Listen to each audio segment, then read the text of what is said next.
Perseteruan antara Nikita Mirzani dan Reza Gladys yang berawal dari sengketa skincare kini kian memanas. Sidang terakhir yang dinilai mengecewakan membuat Nikita Mirzani mengambil langkah mengejutkan dengan melaporkan dugaan praktik suap aparat penegak hukum ke KPK.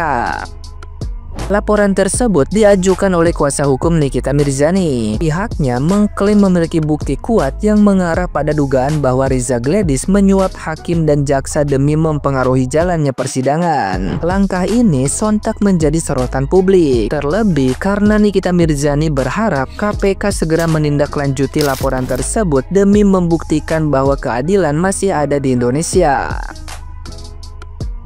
Menanggapi tuduhan tersebut, pengacara Reza Gladys Julianus Sembiring menyebut langkah Nikita Mirzani melapor ke KPK sebagai hal yang wajar dan memang menjadi cara resmi untuk membuktikan dugaan suap. Ia menegaskan bahwa majelis hakim pun sebelumnya telah secara terbuka mempersilahkan pihak yang memiliki bukti dugaan transaksional dalam proses hukum untuk melaporkannya. Meski demikian, Julianus mengingatkan bahwa tuduhan serius ini harus dibuktikan secara sah. Jika tidak, maka tudingan tersebut dapat berbalik menjadi fitnah yang merugikan penegak hukum dan kliennya. Kasus ini pun menjadi perhatian luas, mengingat melibatkan figur publik dan menyentuh isu sensitif mengenai integritas peradilan. Nah, gimana nih menurut netizen yang terhormat? Silahkan berkomentar ya. Kita lagi bahas Nikita lagi. Nikita lapor KPK tuh. Habis gimana? Kalau dia udah minta putar rekaman kagak direkam, kagak diputerin. Terus jaksa pada main HP lagi doktip ngasih kesaksian, berbalas pesan tahu sama siapa.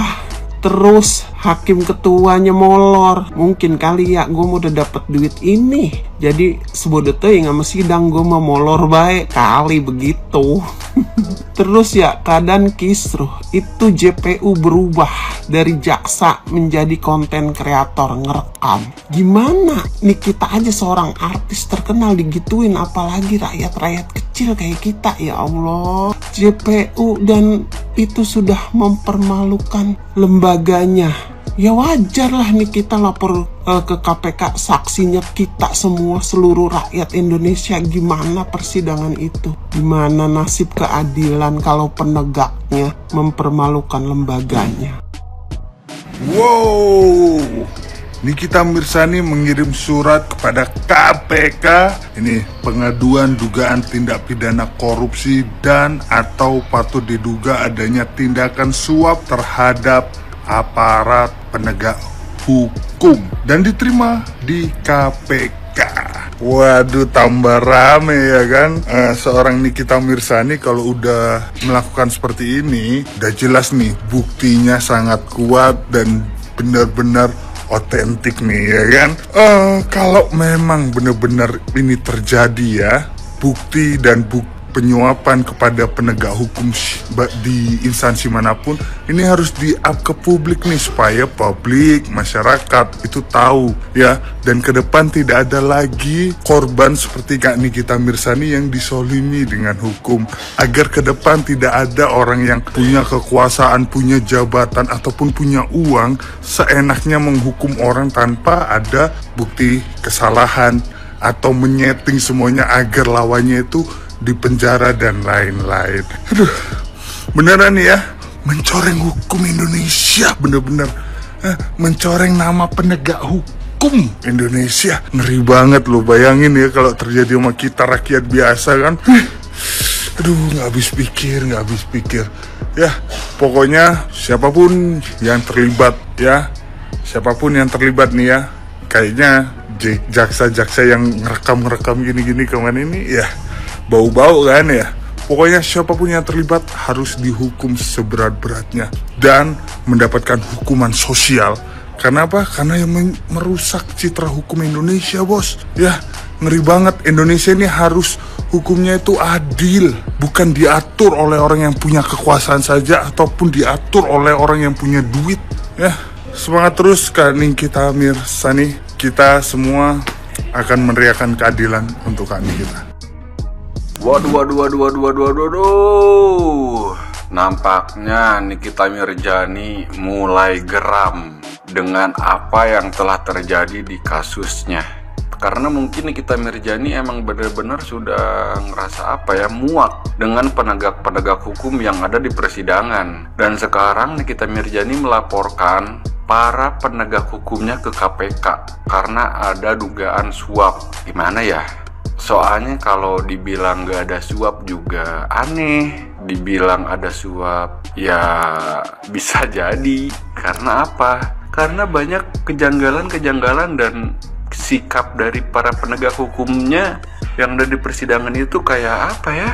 Kayak bener-bener pengen banget Nikita Mirzani nih kalah telak nih di persidangan gitu kan. Karena kayak ada terlihat banget mendukung salah satu pihak gitu. Mohon maaf nih, di sini saya nggak ngebela Nikita Mirzani, nggak ngebela Dokter Reza Gladys ya. Kalaupun misalkan emang Nikita Mirzani bersalah, ya tolong dihukum gitu. Tapi kalau Nikita Mirzani tidak bersalah, ya bebaskan, udah jangan terlalu dibawa kemana-mana. Dan kalaupun misalkan Dokter Reza Gladys terbukti bersalah dan ada kasus suap di dalamnya, ya tolong diadili semuanya yang terlibat. Itu aja udah, jangan sampai kasusnya kemana-mana. Dan sekarang ini udah nyampe ke KPK, ini bakal panjang lagi nih, ngelebar lagi urusannya. Tolonglah cepet diberesin nih para penegak hukum yang terhormat. Tolong buat pakar-pakar hukum juga beri respon dong, biar biar nggak ada kelicikan-kelicikan lagi di dalam persidangannya gitu loh. Soalnya udah kelihatan banget, kita aja ya rakyat awam gitu ya, yang nggak ngerti tentang hukum, ngelihatnya tuh ada keanehan gitu loh. Kalau misalkan pakar hukum kan pasti ngelihatnya dengan ilmunya, mereka pasti udah tahu gitu. Tolong beri kami tuh penjelasan kenapa persidangan itu bisa kayak gitu ya. Tolong buat yang bapak-bapak penegak hukum, pakar hukum, tolonglah dibereskan masalah ini. Terima kasih semuanya, semoga masalahnya cepat beres. Guys, pada akhirnya Nikita melaporkan JPU dan juga kurasa juga hakim-hakimnya juga kali ya ke KPK ya, atas dugaan tindakan korupsi atau tindakan suap. Nah, tadinya ya katanya tuh Nikita tuh tadinya tuh nggak mau melaporkan gitu. Dia tuh tadinya tuh masih mau hanya memperdengarkan di ruang persidangan dan mencari solusi yang terbaik gitu ya kan. Nah, dengan bukti yang dia genggam gitu, tapi ditantang terus sama JPU gitu. Ya udah, jadi akhirnya dilaporkan beneran deh tuh JPU. Mari kita kawal terus guys ya kasus ini ya. Semoga saja KPK tidak kesusupan, KPK tidak kena Markus ya. Kalau udah kena Markus, KPK-nya juga macau kau ini, hancur kali hukum di negeri ini gitu ya. Ya udahlah, kita sebagai netizen kita kawal terus ya sampai Sister Hong dan kongco-kongconya bisa diadili. Ya udah gitu aja ya guys ya. Kalian yang kepo pengen mendengarkan cuplikan voice pembicaraan ini, siapa yang ngomong bicara, katanya Mbak Dewi mana nggak tahu ya. Yang pasti ini adalah bukti yang digenggam oleh Nikita gitu, yang menjadi permasalahan ya. Dari sejak awal mau ditayangkan di persidangan tuh jaksa dan JPU tuh menolak gitu ya. Kalau memang itu tidak ada apa-apanya atau itu bisa dibuktikan dari digital forensik tidak asli, harusnya JPU dan jaksa gak usah takut begitu ya untuk menampilkan di ruang persidangan gitu. Tapi ini pasti memang benar adanya gitu. Tadi juga aku lihat gitu ya guys, di salah satu konten, ada satu orang gitu ya, dia juga suaminya pernah ditangkap dan dijebak dan dijebloskan ke penjara gitu ya oleh lawan bisnisnya atau siapanya gitu ya. Dan konon katanya gengnya itu sama gitu, mulai dari hakim-hakimnya sampai ke JPU-nya itu timnya tuh sama, itu doang gitu orangnya gitu. Dan konon katanya memang JPU plus satu paket sama hakim-hakimnya ini nih memang udah satu paket gitu, persis seperti kasus suami dia yang ditunggangi oleh lawan suaminya ini gitu ya. Nah, dia bilang itu JPU dan hakim ini memang udah satu paket gitu. Memang mereka ini udah kena Markus gitu ya. Udah ya guys ya, gitu aja ya guys.